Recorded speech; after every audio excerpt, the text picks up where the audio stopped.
Welcome to the Revitalize My Church podcast, created to help churches navigate change and reorient to a new and healthy future. Here's the host of the show, Bart Blair. Well, you've tuned in to an episode of the Revitalize My Church podcast, and I'm glad that you're here. My name is Bart Blair. I'm the host of the show, and I'm the director of church revitalization for a ministry called Assist Church Expansion. And we produce this podcast because we want to resource churches. We want to help churches navigate change and find their way to a new, healthy, and fruitful future. We love the local church. We love resourcing the local church, and we pray that this podcast is a blessing to you.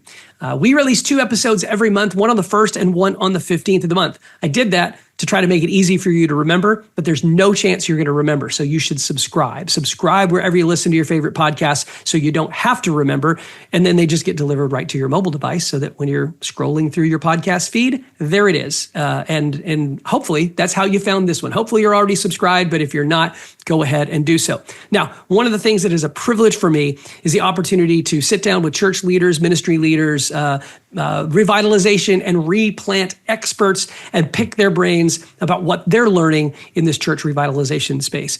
And today I have an opportunity to share with you an interview that I recently did with someone that I've literally been learning from for years, although he didn't know it until today because, well, the day that we recorded this was the first time we'd ever actually met. See, if you flash back a few years, I was thinking about doing a church revitalization podcast, and I was Googling possible names that I could use for my podcast. And one of them was, well, quite frankly, I just wanted it to be called the Church Revitalization Podcast. But guess what? That name was already taken. It was taken by an organization called the Malphurs Group. Now, you may not be familiar with the Malphurs Group. It's a good chance that you are familiar with the late Dr. Aubrey Malphurs, who was a professor at Dallas Theological Seminary, has written many books on church leadership, change management, strategic planning. If you haven't read any of Aubrey Malphurs' books, you really ought to. You definitely need to check out the resources that are mentioned in this episode that you're about to hear, this interview, because the Malphurs Group has been doing this for years. They have been helping churches navigate change, and they're really, really good at it. And so I found that there was this podcast. I started listening to it several years ago before we actually brought our podcast to fruition. And I've been sitting at the feet of AJ Mathieu, the president of the Malphurs Group, and his co-host, Scott Ball, for many, many, many episodes. In fact, if I coach you, coach your church, there's a really good chance that some of the things that I've coached you on are things that I've learned from these guys. Anyway, AJ and I both live in the Dallas-Fort Worth area. It was great for me to get a chance to know him and to pick his brain. This conversation goes all over the place as it relates to church health, church leadership, church revitalization. I think you're really going to be blessed by this conversation. So I will stop my long and rambly intro and just click things over to this recent interview that I did with AJ Mathieu, the president of the Malphurs Group.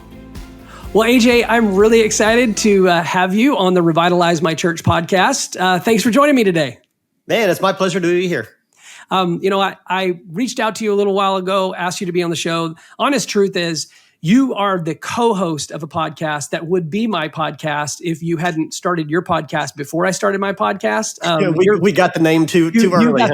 You got the name, the Church Revitalization Podcast. But you are more than just a podcaster. You are a leader, a coach of an organization in ministry that I have learned a ton from over the course of the last 6 or 7 years. And I'm excited to share a bit about what you've learned about church revitalization, church replanting.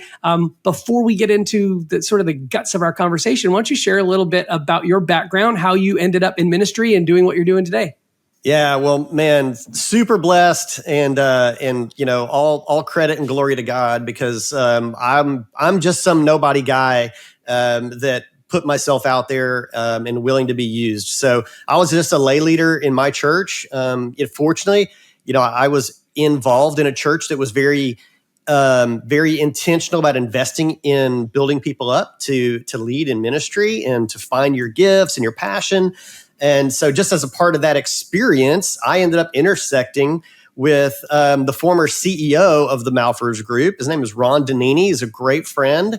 And his brother-in-law was Aubrey Malphurs, the late Dr. Aubrey Malphurs. And so, they always say it's who you know, right? And I just accidentally ended up getting to know somebody that really changed the trajectory of my life, because, I was in a period of waiting. I had been, kind of in some ministry that I know confidently God had called me into, but was also then in a waiting period. And God had, I really heard clearly that the work that I had been doing was in preparation for something new. And just right on time, God came through, and I intersected with the Malphurs Group and Dr. Malphurs. And that was back in 2014 now. I just celebrated 10 years in ministry. But I didn't know what a church revitalization was before that. I just knew God was preparing me to work with pastors. I didn't know what that would look like. And man, what a fun ride and blessing it's been. And it's taken me all over the world now, helping build leaders in the church and help churches be successful at making and maturing disciples of Jesus. Really cool. I mean, it's a really cool story. I really appreciate the fact that you kind of really came from the marketplace into ministry. So you had some business, and you mentioned before we started recording some experience in local politics and other things, which I'm sure prepared you for a lot of stuff in the local church. You'd be amazed how much crossover there is. Yeah. I'm not surprised at all. You've mentioned the Malphurs Group a few times here, and the late Dr. Aubrey Malphurs. For our audience that might not be familiar with the Malphurs Group and its origins, why don't you give us a little bit of background on the Malphurs Group and what you do to serve churches? Yeah, sure. Well, Dr. Malphurs was a professor at Dallas Theological Seminary for right about 35 years.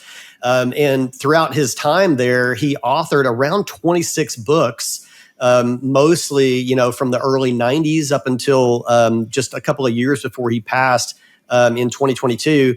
And, he was just hyper focused on building leaders in the church.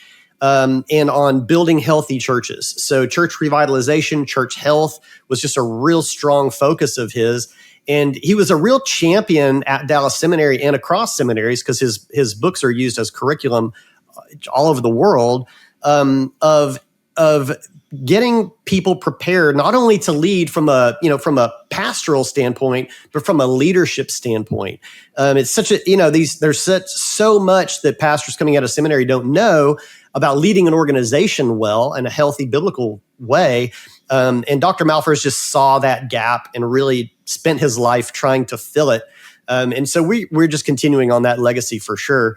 And so we revitalize churches. We do two primary things. That's health and revitalization through a process we call strategic envisioning.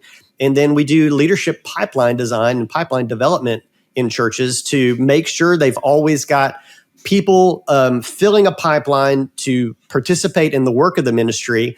We believe it's not supposed to be outsourced to those getting paid to do it, but we're all supposed to participate in the work of the ministry. And so many churches struggle with that, to get volunteers engaged and to do the quantity and quality of work they want to do.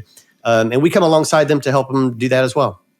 You and I, we live pretty much daily in the space of connecting with churches that are trying to find new footing, a new way forward, maybe stuck, maybe decline, maybe near death. I was reading an article yesterday that somebody shared on the platform now called X, formerly Twitter. And it was a document, a report that somebody had recently written about church planting and the need for church planting in North America and why it's so important that we are planting new churches. They talked a little bit in the article about revitalization and replanting, but the focus was church planting. And you've probably been in these circles a little bit. I've been in the church planting circles a little bit. I'm a church planter myself. Church planting and church revitalization, I think, are both necessary for the expansion of God's kingdom in North America and around the world.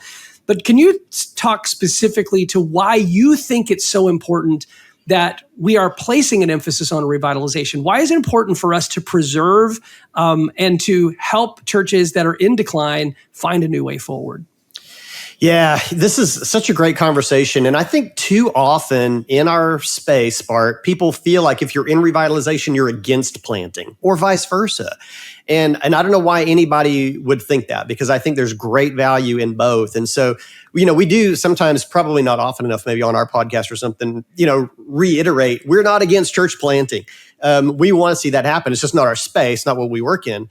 But revitalizing a church, let's first just look at a practical standpoint of it. most of the time they own property, they own a building. They've got like this, from an expense standpoint, they've got a lot of the heavy lifting done that church planters strive to achieve, sometimes over a period of years. So, there's that, probably the least of what maybe the value truly is. They've been in a community for a long time. They know the people, they know the local culture. And while they may have, ended up maybe with some missteps over years that have made them not as effective as they used to be, they still have a lot invested there. And I think, part of the problem that I think a lot of these pastors face when their church has been in decline is kind of a moral decline as well. Not moral like immorality, but how they feel about things. Their morale, not moral.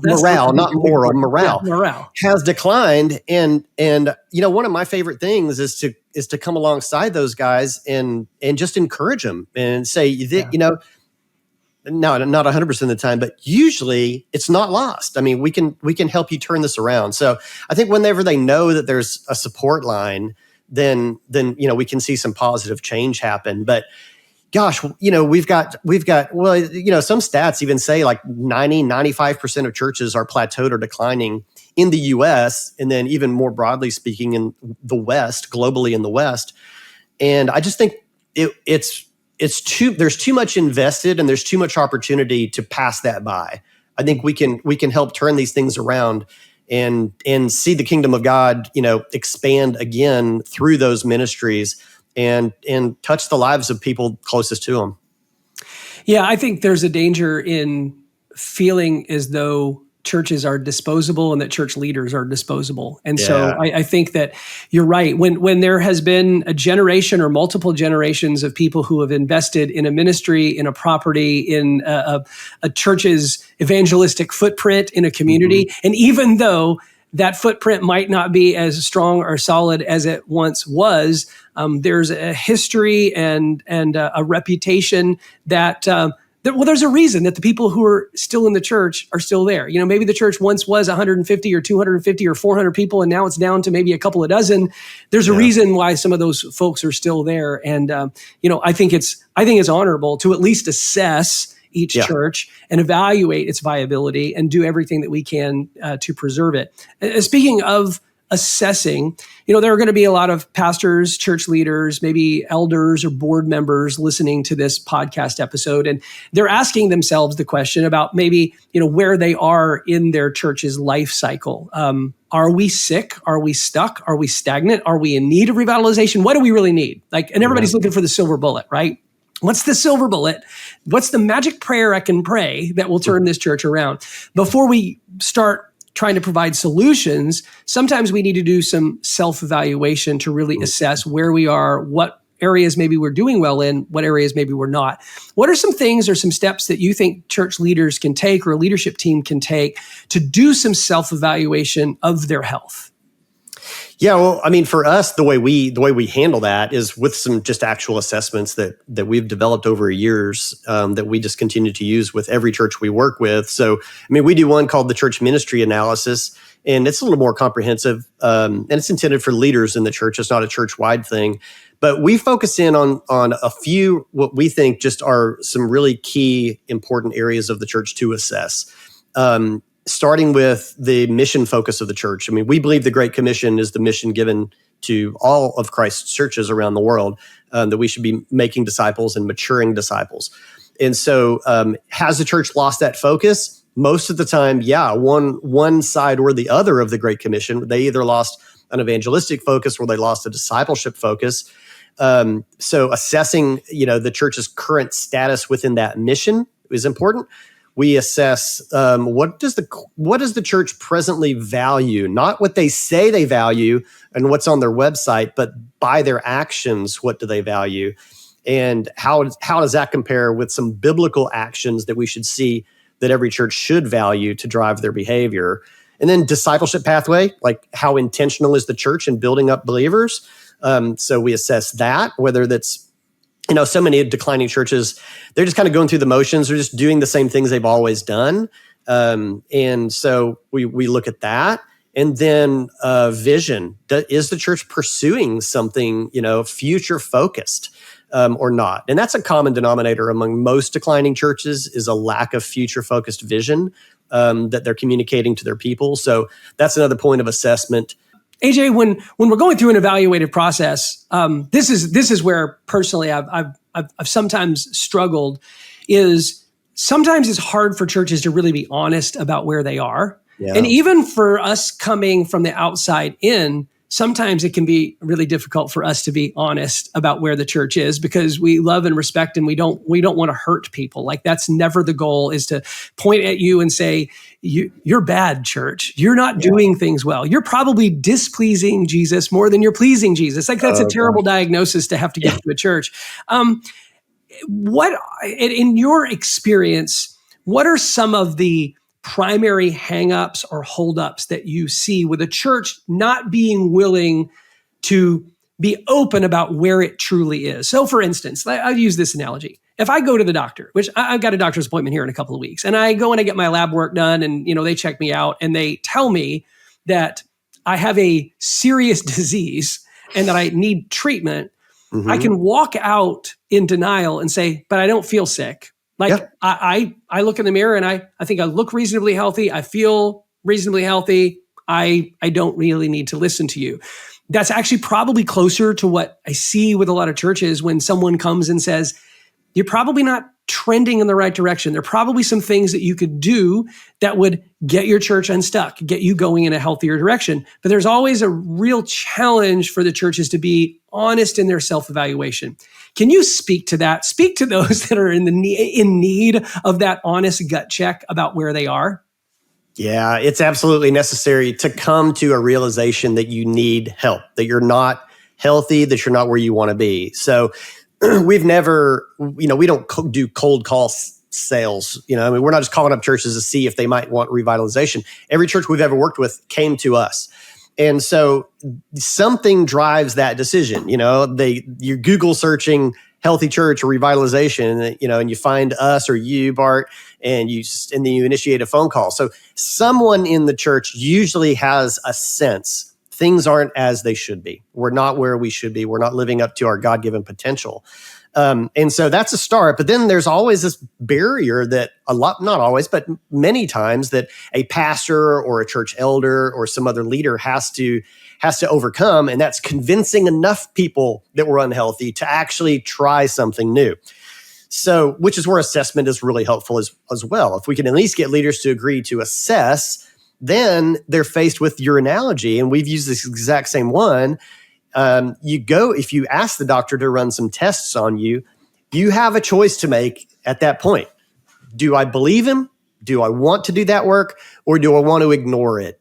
And again, we can't make anybody change. And we tell every single church we work with, we will lead you through this with the greatest capability and resources we have, but we cannot make you do the work. You have to want it. And so that, that becomes our biggest prayer for churches, that they would want it bad enough to overcome the comfort zone issues and the uncomfortable conversations and the real honest difficulties that it takes to revitalize a church. I mean, I'm sure you do the same thing. Nobody in our space, Bart, I would hope, would never tell a church that's going to be easy. It is always hard. But it's possible. And so, but yeah, that we want to see them invest in it, and we're there to partner. Yeah, I use the statement all the time that we serve a God who's in the business of bringing dead things back to life. But then I have with the church, I have the little Princess Bride moment where it's not complete death. It's partial death, right? It's we're not completely dead. We're just mostly dead, right? Yeah. It is tricky. So let's assume, okay, I'm a pastor, I'm a church leader who recognizes that my church is stuck. It's not we're not reaching our full potential for God's kingdom. We've done some self-evaluation and we recognize that there's work that we need to do, and we're ready to do that work. Before we talk about maybe some of the right things to do, can you point to some of the wrong things that you've seen church leaders do, or some of the missteps that you've seen church leaders make as they attempt to lead their church out of decline? Yeah, I mean, it does come down to a few things that we see over and over, but we just almost always come back to leadership. I mean, the leaders of the church have to lead well, and they have to lead, with some strength or fortitude. And I use the comparison all the time of the Israelites coming out of Egypt. I mean, Moses had a vision and they bought into it. They're like, I think this guy is the guy, and I like what he's telling us. I like the future he's pointing out. But you know what happened then? They got out in the desert and it was tough. And no matter how good that vision sounded to them when they started, it just was too much for them to bear. And then they get the bad news about giants in this land, and they're like, we can't overcome that. Egypt started to look pretty good to them again, and that happens with churches too. They have that initial bump where it's exciting and like, okay, I think we can do this, but a few months in, 6 months in, a year into the work, and they're like, wow, Egypt was kind of looking pretty good. We could go back and do what we used to do, and it takes fortitude in leadership to lead through that and bring them or drag them into the promised land. And unfortunately, a lot of pastors, they don't have that, where they can continue to charge forward when there's pushback, and there will be, and there's people that doubt. So that's a big one right there. Communicating well, transparency through the process is important.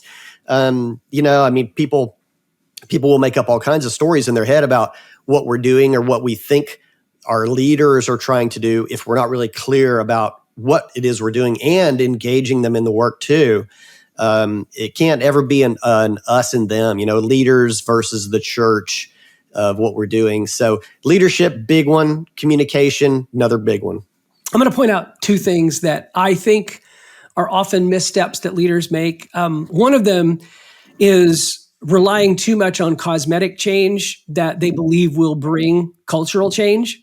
And it doesn't. So it's, changing the name, painting the building, sprucing up the building, getting rid of a few ministries, starting a few new ministries, and changing the ministry, the worship style, thinking that the cosmetic aspects are going to bring the cultural change that needs to happen. And I know that you guys are really, really big on this, and we're going to talk about this in just a minute. But the church, if it's going to get into a new season, if it's going to bear fruit again, if it's going to reach its full potential for Jesus, it's got to start with an internal cultural change. You talked about values earlier. What are the values that we state that we have? What's really playing out as we, exist as a church? What do our values really need to be? What does the culture of this church really need to be in order to reach the culture that God has called us to reach? And so we've got to work from the inside out. The other thing, and I've probably said this on pretty much every episode of this podcast that we've done, is too much, too fast. I think that is a common mistake that a lot of leaders will make, particularly if it's a new pastor or new leader that's been called to the ministry.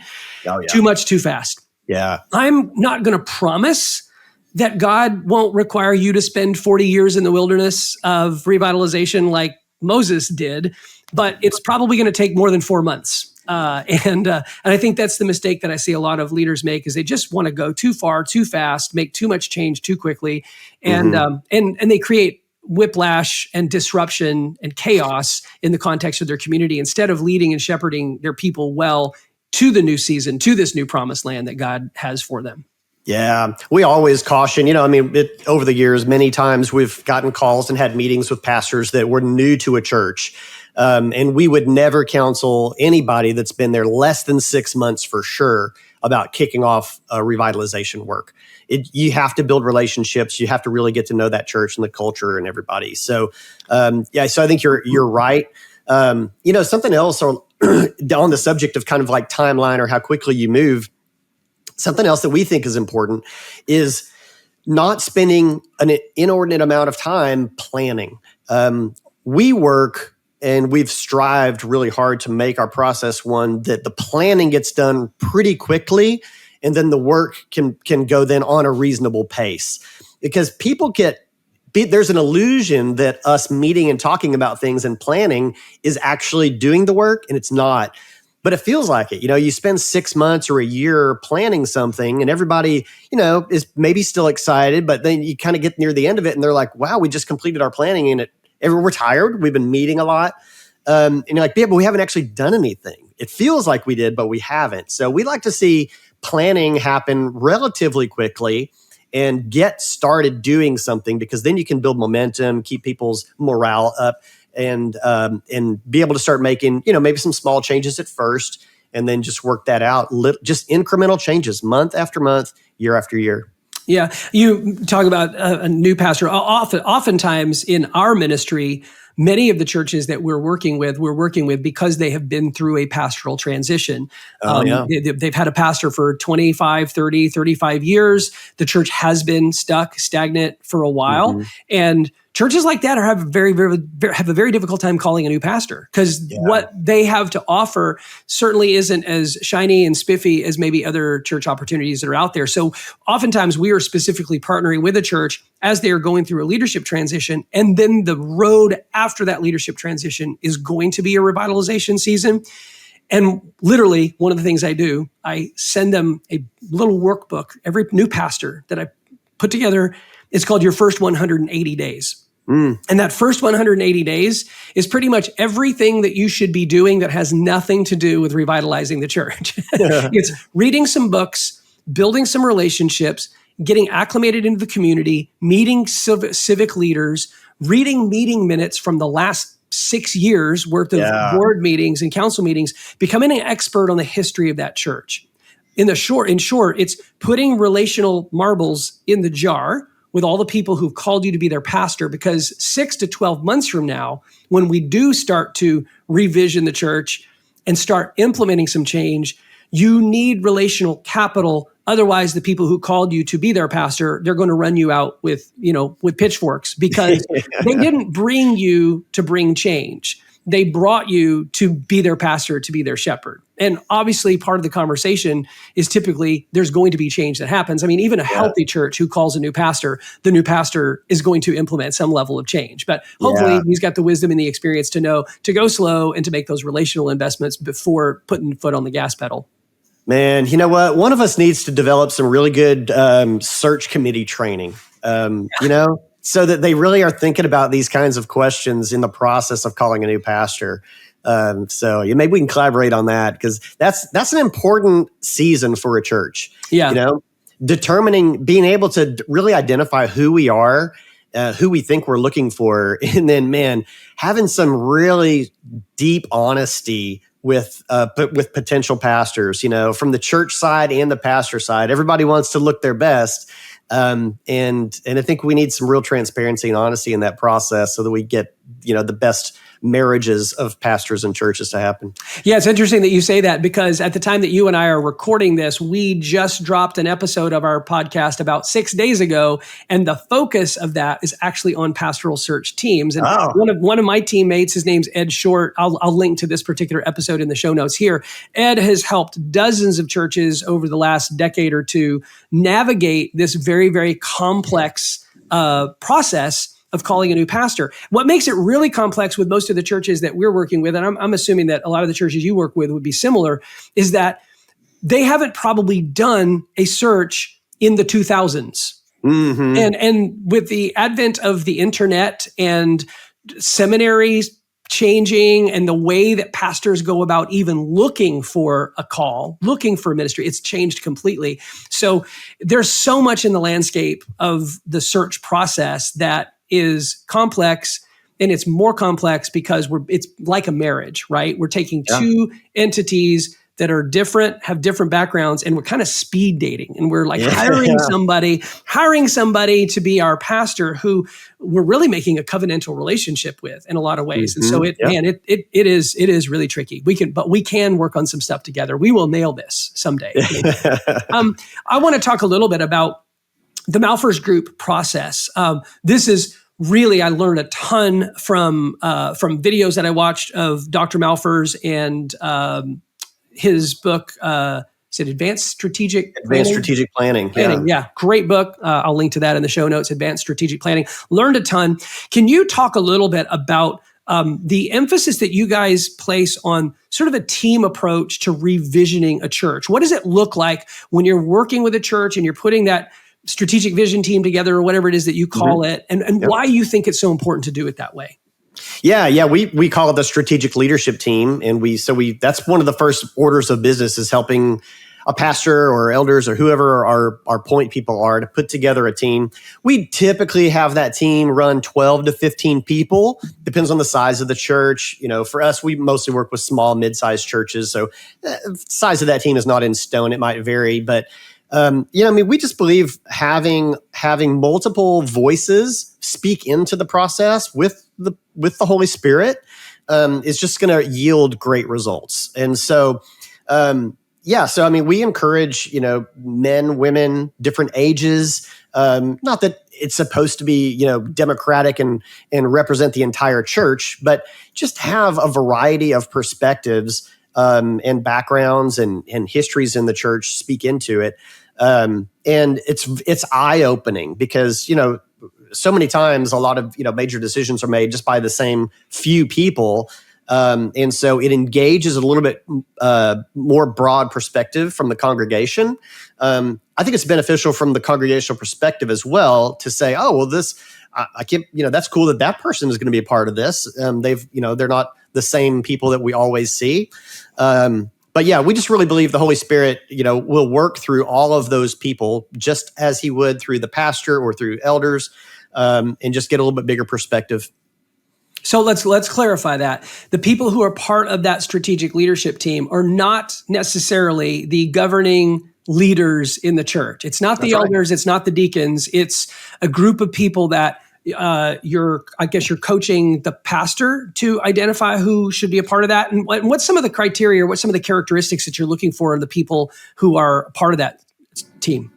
Yeah. So, these are going to be ministry leaders. So there's people that have been engaged in the church. They're not somebody that just shows up, a few Sundays a year. So they're probably leading ministry areas in the church, and from a volunteer perspective. Now, we also work with some bigger churches that have got, a lot of paid staff. Those churches, it's probably going to be most of the paid staff doing it because they're the ones leading ministries. But in smaller churches, obviously not the case. So the pastor or, various pastors are going to be on that team. Some representation from the elders or whatever their primary oversight council is if they don't use elders. And then a variety of ministry leaders. We're looking for people with godly character. We're looking for people that are future focused, that are active participants in the church, but they're excited about the church. People that respect the authority of those in the church, but also they've got valid opinions and experiences that would speak into it. We want it to be a positive group of people that all feel positively about the potential for the future of the church working together. And we've got a couple of, real simple tools that we provide to the church, a spreadsheet with some areas of criteria that they can help, kind of brainstorm people that might be on that team. But yeah, that's who we're looking at. We refer to them as known leaders, people that are respected. We say, we recommend not inviting people that have been a problem, like they're historically, combative. We learned this the hard way because sometimes the pastor is like, well, this will be the thing I can invite this person into, and it'll just, bring us together, and it doesn't. So we always say, don't invite the problem people into it. Have positive people, not yes people that are just going to rubber stamp whatever the pastor says, but they want to see the church succeed. Yeah, there's the old saying, keep your friends close and your enemies closer, but that's not the room that you want to invite your enemies into. No, not in that one. I'm watching the clock here, and we have a hard stop in just a few minutes. I have a couple more things that I want to cover, one of which is I would love for you to share a little bit about the Healthy Church Toolkit that you guys launched last year. Can you share a little bit about what that is and what the benefit for a pastor subscribing to that service would be? Yeah, man, that was many years in the making and a great vision piece from my best partner in ministry, Scott Ball, our vice president and co-host of our podcast. But so we launched the Healthy Churches Toolkit last September, and it really is a collection of almost everything that we do, plus some other really cool things. So we wanted to have all of our resources in one place. So we had recorded, all of the training that we do with churches for our health process and our leadership development process. We've got all those training videos in there that are available in the toolkit that people can learn how to organize their church that way. We've got dozens and dozens of resources in there that not only that we've developed, but come out of Dr. Malphurs' books. You've read Advanced Strategic Planning. You know the last 100 pages of that book are all assessments and worksheets and workbooks and all these different things. So we've digitized most of his assessments and brought them into the toolkit. We're adding more of those monthly. We do monthly workshops. So we introduce a new tool every month, and then we do a live workshop to show, how it can be used. The thing that people have been most excited about is a couple of really cool AI tools. And I know some people cringe when they hear AI, but we've got small group discussion guide AI module in there where a pastor or anybody can take a sermon and input their outline or their transcript and their primary passage. And in a matter of seconds, it'll produce small group discussion guides for you. So awesome tools like that.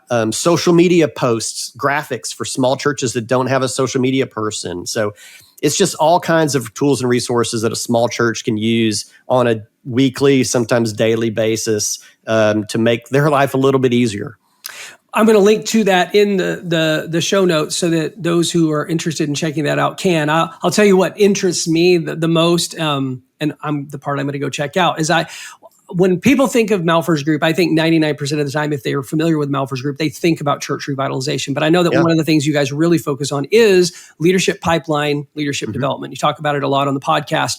And that has actually been a recurring theme over the last few episodes that we've had of this particular podcast is helping pastors identify leaders, invest in leaders, and lead leaders. And so I'm hopeful and I'm excited to check out that content myself to see what I might learn about building a leadership pipeline in my own church and just being more effective at that. I think one of the things that I consistently see as a challenge, especially in the normative size church, smaller to mid-sized churches, is pastors do have a tendency to probably do too much and empower too little. And when they do empower, a lot of what they're doing empowerment-wise is really just assigning tasks or delegating versus actually empowering leaders. Yeah. I think in order for a church to really reach its full potential and to really make the kingdom impact that it could, it does require a plurality of leaders. And while there is a lead pastor or a senior pastor who is probably the person who's leading with the vision, the person who's probably preaching most of the time, there's so much more that the church can accomplish if we've actually got competent and well-trained leaders that could come alongside us to help us lead the church. We lift the lid, I think, of our potential. So I'm excited about checking that part out. Yeah, absolutely. Well, yeah, for sure. Jump in there and we'll be glad to make sure you have access to that too. But it's vitally important. It's what's holding the church back is not empowering people, not building into people. And we want to see that happen more and more. And gosh, that's even only a selfish perspective is what can we do? What can the church benefit from it? Those people benefit so much more. You know this as well as any of us that have found our place in ministry. When you hit that, it's what a blessing that is, to know this is how God wired me. And I found my place where I can serve him in his kingdom. And so it's a blessing to the church. It's a blessing to the people that are engaged in the work. Yeah, that's so true. As we wrap things up here, AJ, I would imagine, there are pastors, there are church leaders, there are lay leaders listening to this podcast. Maybe some of them are a little discouraged. Maybe things aren't going real well in their church. Maybe this conversation has given them a little bit of hope. I hope it has. Can you speak to our audience? What would you say to a pastor or church leader or somebody who's maybe going through a difficult season of ministry now? Oh, man. Well, first of all, you are absolutely not alone. Bart, you and I, this is what we're eating and breathing this stuff every day because we want them to know they're not alone. We want to come alongside them. So yeah, reach out to somebody, one of us that is in this space. I can't tell you how many phone calls we have that most of our phone calls don't end in us working with a church, but they always end with a pastor or a leader knowing that there's things out there for him and that hope is not lost. And so, I do want to be an encouragement to pastors today that no matter how alone you might feel in ministry, you're not. And there's people that they want to see you thrive and they want to see you get back to that first vision you had, whenever God called you to ministry, or when you came to that church. You took that position. When you took that position, you were thinking, this is going to be great. I know I can thrive here. And maybe years later, it's not happening. And we want to help you recapture that. Yeah, thank you. Well said.